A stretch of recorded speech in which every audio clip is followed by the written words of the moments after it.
안녕하세요. 부동산 전문 변호사 김요한입니다. 25년 동안 약 1,500건 내외의 부동산 소송을 진행한 경험을 바탕으로 원룸, 빌라, 전세 사기 당하지 않는 방법에 대해서 알려드리려고 합니다. 원룸, 빌라 전세 기간 만기 때에 보증금을 전액 회수하지 못해서 이사를 나올 수 없는 상황이 바로 전세 사기라고 할 수 있습니다. 전세 사기의 핵심은 전입신고를 하고 확정일자를 받았다고 하더라도 그 대항력 효력 발생이 그날 밤 자정을 기해서 시작되기 때문에 그 전입신고 시점과 효력 발생 시점 사이에 시간적 위험 구간이 발생한다는 점입니다. 그런데 많은 분들이 이런 법의 허점을 잘 모르고 계십니다. 소중한 전세 보증금을 몽땅 날리고 싶지 않으신 분들이라면 오늘 영상을 꼭 끝까지 시청해 주시기 바랍니다. 오늘 말씀드릴 주제는 크게 세 가지로 구분하였습니다. 첫 번째로 원룸 전세 사기 사례와 수법입니다. 제가 실제로 상담을 했거나 또 소송 수행한 사례 몇 가지를 설명드리도록 하겠습니다. 첫 번째 유형은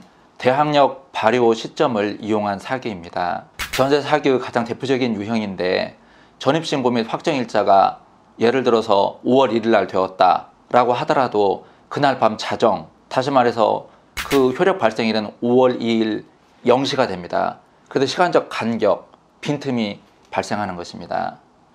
제가 최근에 상담한 사례로서 면목동에서 젊은 남자 사회 초년생이 원룸 계약을 하였습니다. 신축 원룸이었고 매우 깨끗했기 때문에 인근 중개업소에서 적극 권유를 하였습니다. 그 건축주는 공사업자입니다. 그래서 그 젊은 사회 초년생이 전세보증금 5천만 원의 원룸 전세 계약을 체결하고 입주를 하였습니다. 그런데 실제로는 입주 당일에 건물주가 임차인 모르게 은행에 대출을 받고 또 근저당권을 설정해 주었습니다. 전입신고하고 확정일자를 받는다고 하더라도 대항력 효력은 언제 발생할까요? 그날 자정, 다시 말해서 그 다음날 0시부터 효력을 발생하기 때문에 그 하루 동안, 다시 말하면 짧게는 몇 시간 동안, 오후 시간 몇 시간 동안의 위험 시간대가 존재하는 것입니다. 그 젊은 임차인은 은행이 선순위로 배당받아가고 난 나머지 금액만으로 배당을 받아야 하기 때문에 전세보증금의 절반 정도, 2천만 원 정도만 회수할 수가 있는 상태로 되었습니다. 너무 억울하고 부당해서 중개업소를 찾아갔습니다. 중개인에게 가서 따졌습니다. 항의했습니다. 그 중개인이 뭐라고 얘기했을까요? 자신의 책임을 인정했을까요? 그렇지 않습니다. 자신의 책임을 부인합니다. 그런데 실제로는 그 중개인과 공사업자 건물주는 한 동네에 거주하면서 서로 잘 알고 지내는 사이였습니다. 두 번째, 원룸 전세 사기의 유형은 무엇이 있을까요? 제가 실제 처리한 사례로서 등기부를 제대로 확인하지 않은 사례입니다. 청담동의 원룸 건물에 관해서 실제로 제가 소송을 몇 년 전에 수행한 사례입니다. 이 역시 젊은 사회초년생들이 16명이 전세 계약을 체결하고 입주한 사례인데 중개소를 통하지 않고 벼룩시장이나 교차로 광고만 보고 집주인과 직거래로 계약을 한 사례입니다. 임차인들이 건물 등기부등본만 확인하지 토지 등기부등본까지 확인하지는 않을 것입니다. 그런데 그 사례에서는 토지는 부인 소유, 그 다음에 원룸 건물은 남편 소유였습니다. 그리고 토지와 건물 소유자가 다릅니다. 그래서 입주한 후에 일정 기간이 지나서 나중에 토지만 경매에 들어갔다는 소식이 들려왔습니다.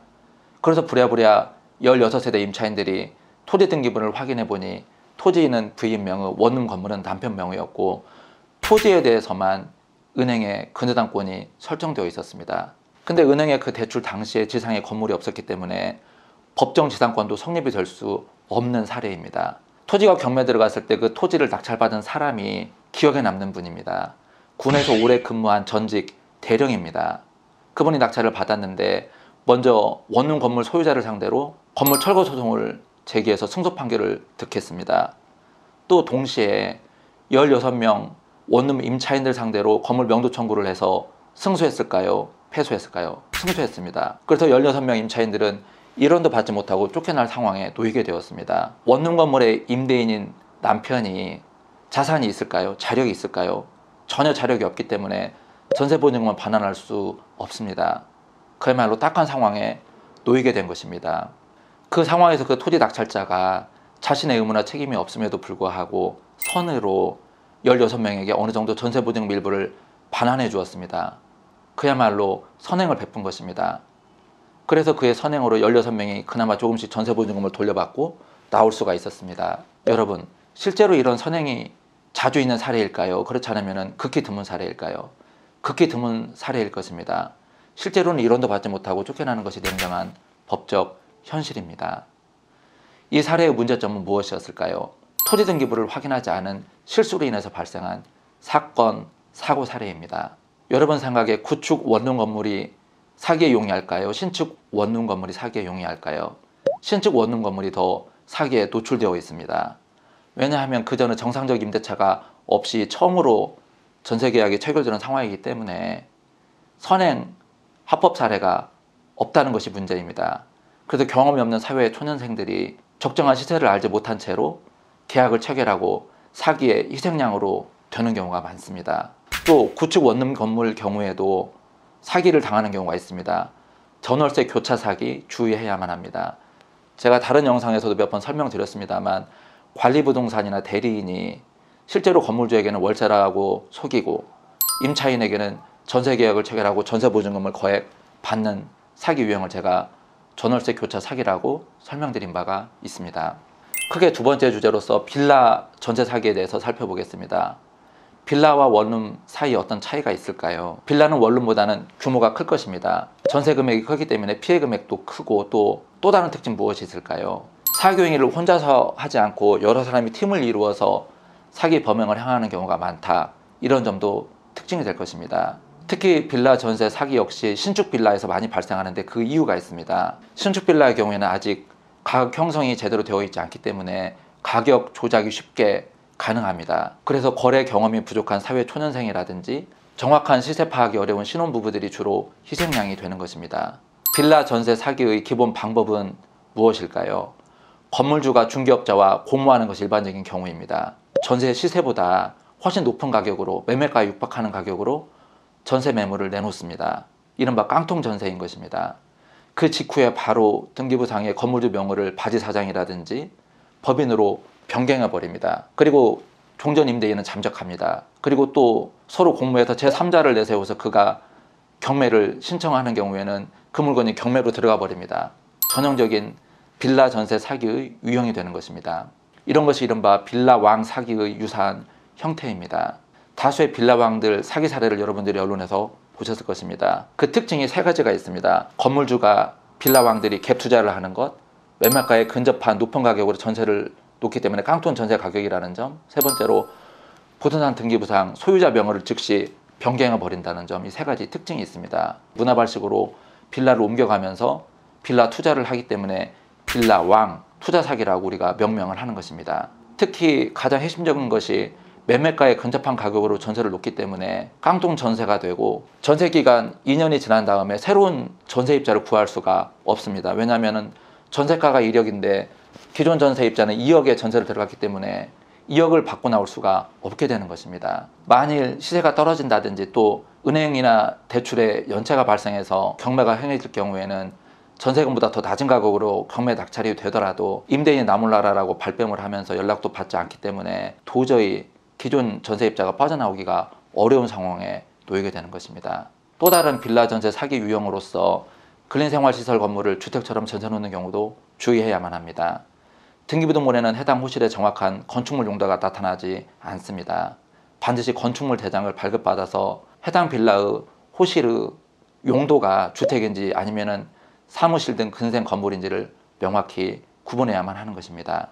특히 어느 한개동 빌라 건물의 1, 2층은 근생, 또 3, 4, 5층은 주택인 경우도 많이 있기 때문에 한동 건물이라고 하더라도 주의하실 필요가 있겠습니다. 세 번째로 전세 사기에 대한 방비책 무엇인지 살펴보겠습니다. 첫 번째 방비책 무엇이 있을까요? 적정 시세를 파악해야만 한다는 것입니다. 이를 위해서는 주변 부동산도 3, 4군데 방문을 해야만 합니다. 또 국토교통부 실거래가 사이트를 방문해서 시세를 확인하고 또 네이버 부동산 시세도 파악해서 다각도로 손품, 발품을 팔아야만 안전합니다. 변호사인 저 역시 실패 사례가 있습니다. 제가 어느 대단지 아파트 매수를 위해서 중개업소를 방문했는데 여러 부동산 들리지 않고 첫 번째 부동산에서 계약을 체결했습니다. 나중에 보니까 그 단지의 동일 평형에서 가장 비싼 가격으로 제가 매수를 하였더군요. 그야말로 낚시에 걸린 사례라고 할 수가 있습니다.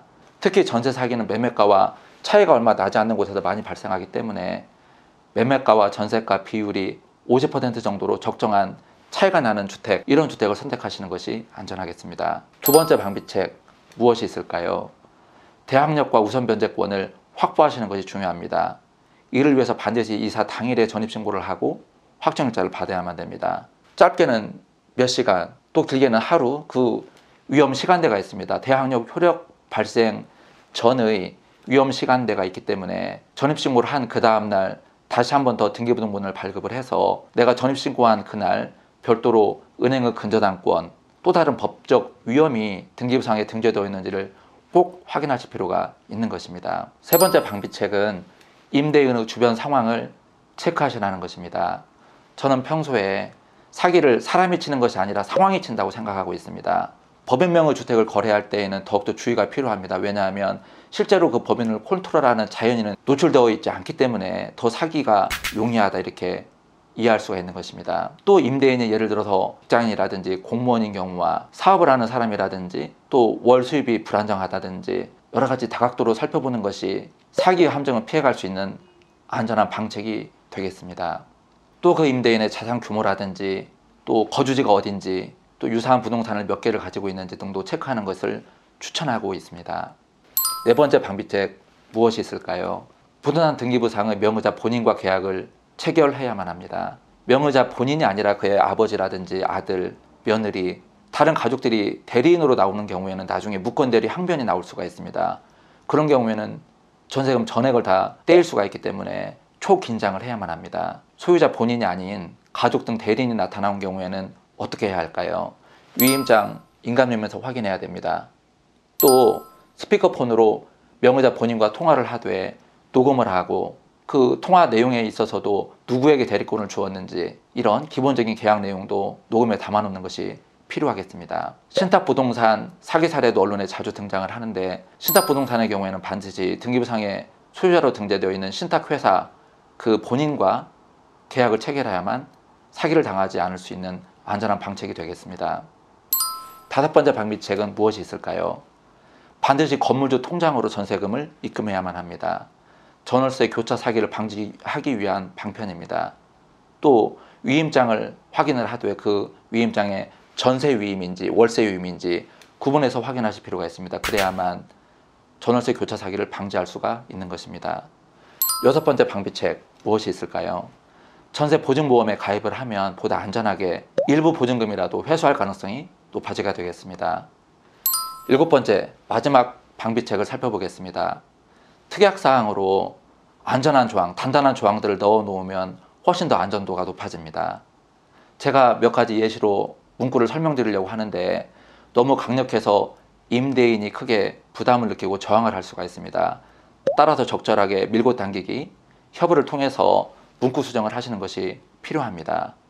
구체적인 특약 문구 예를 한번 들어볼까요? 첫 번째로 다른 선순위 저당권 등기부상의 부담이 없이 임차인이 대항력 1순위를 유지하도록 한다. 이런 문구를 넣으면 아주 안전할 것입니다. 또 두 번째 예시 문구로서 임차인의 전세보증보험 가입에 협조한다. 세 번째 예시 문구로서 1순위 전세권 설정 등기를 해준다. 또는 임대인 배우자가 전세보증금 반환을 연대보증한다.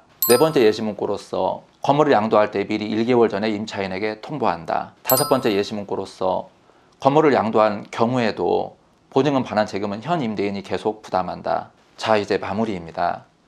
지금까지 저는 원룸 빌라 전세 사기 수법, 사례, 또 그에 대한 방비책까지 알아보았습니다. 오늘 영상으로 제가 모든 원룸 빌라 전세 사기를 예방해 드릴 수는 없겠습니다. 그렇지만 앞서 말씀드린 몇 가지 기본 수칙만 숙지한다고 하시면 대부분의 사기 피해를 방지할 수 있다, 이렇게 자신 있게 말씀드릴 수가 있겠습니다. 오늘 영상 시청해 주셔서 감사합니다. 이상 부동산 전문 변호사 김요한이었습니다.